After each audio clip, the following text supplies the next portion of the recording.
আসসালামু আলাইকুম সবাইকে। তো সবাই কেমন আছেন? আমরা আলহামদুলিল্লাহ ভালো আছি। এখানে আমাদের রান্না বাড়ার প্রসেসিং চলতেছে, রাতের খাবার। আজকে খিচুড়ি বানাতে বলছি, যেহেতু দুপুরে ওই খিচুড়ি রান্না বানানো একই। তো যাই হোক, কথার মধ্যে বাম হাত ঢুকাই দিছে।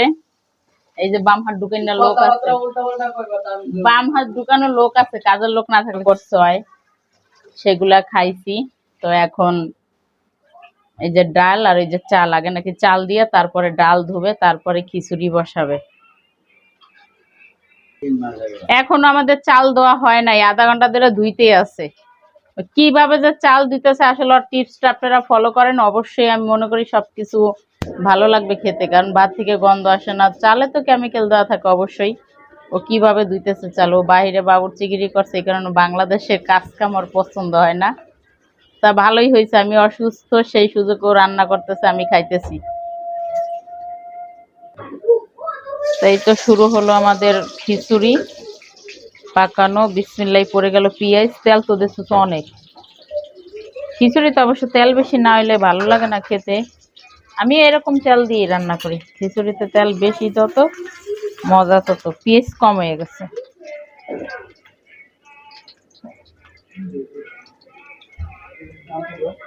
কি এর দাম কম? এটা হচ্ছে মাঝখানে একটু কাটতে দিন। এখানে আনা হয়েছে ডিম, ওইটা সাইডে থুয়ে দাও।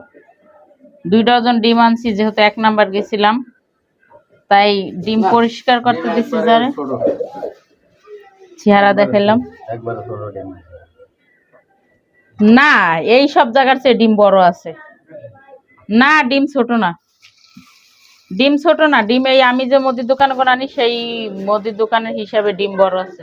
বলছি ডিম কটা ধুইয়া দাও, এত কাহমানি পেঁচাল শুরু করছে ডিম ধুইতে যাইয়া। আজকে অবশেষে এতদিন অসুস্থ এর মাঝখানে আজকে একটা কাজ করাইতে পারতাছি, এই ডিম ধোয়া। ডিম আনছি, অবশ্য ডিমটা আমি না ধুয়ে ফ্রিজে রাখি না, আমার কাছে ভালো লাগে না। আর ডিমের সাথে অনেক জীবাণু থাকে, এটা ধুয়ে অবশ্যই আপনারা ফ্রিজে রাখবেন। কলটা একটু কমাই ছাড়ো। এই ডিম সে ধুইয়া দিবে না, কত কথা যে বলছে, বহুত কথা শোনার পরে তারপরও ডিম ধোয়াইতাছি। আর এখানে যে খিচুড়ি বসাই দিছে, পেঁয়াজ দেওয়া হয়ে গেছে চুলায়।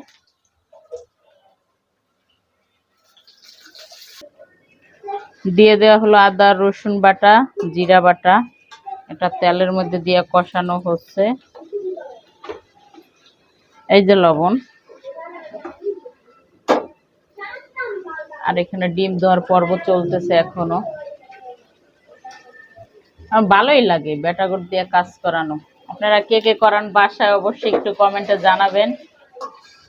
আমার মতো এরকম বসে বসে খাবেন আর ছেলেদের দিয়ে কাজ করাবেন, হাজবেন্ড হোক ভাই হোক যেই হোক সবারই দিয়ে কাজ কাম করাবেন। আমাদের এখানে মশলাটা কষানো হচ্ছে, কি যে একটা স্মেল বের হয়েছে, দারুণ সেন্ট বের হয়েছে। অনেক কিছু দেওয়া হয়েছে এটার মধ্যে। এখানে চালগুলা আবারও ধুইতেছে, একবার তো ধুইয়া রাখছে, আবারও ধুইতেছে। আর এটার মধ্যে অনেক কিছু বলতে, গরম মশলা দিয়ে, এত গরম মশলা দিছো? গরম মশলা দিছে, আদা জিরা রসুন তেজপাতা, বিরিয়ানির মশলা। খিচুড়িতে বিরিয়ানির মশলা অবশ্য আরেকদিন আমরা খেয়েছি এইভাবে রান্না করে, কিন্তু সেটা অনেক মজা হয়েছিল। আজকেও খাবো, একইভাবে রান্না করতেছে সেম, কিন্তু সেই দিনের চালটা ছিল অনেক মোটা, আর আজকের চালটা হচ্ছে চিকন। তো দেখবো কোন চালের খিচুড়ির স্বাদ বেশি, মোটা না চিকন।